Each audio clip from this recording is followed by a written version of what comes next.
دعاء المسلم لأخيه مستحب خاصة بظهر الغيب، ولذلك ثبت عن النبي صلى الله عليه وسلم أنه إذا دعا المسلم لأخيه بظهر الغيب أمن الملك وقال آمين ولك بمثل.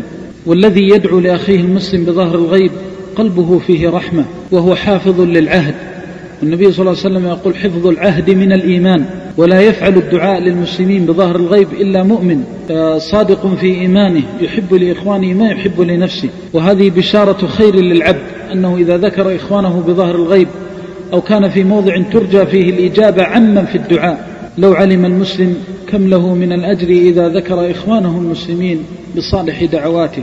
والله أعلم كم من ذنوب غفرت، وكم من درجات رفعت، وكم من هموم فرجت، وكم من كربات نفست بدعاء المسلمين لإخوانهم، وكم من عبد رفع كفه صادقا إلى ربه فسأل الله الرحمة لأموات المسلمين فجعل الله في ميزانه ملايين الحسنات، لأنه ترحم على أموات لا يحصيهم إلا الله. فكل ميت تترحم عنه حينما تقول رب اغفر لي وللمسلمين، كل ميت تترحم عنه لك أجر بهذه الرحمة. فانظر رحمك الله كم لك من الخير.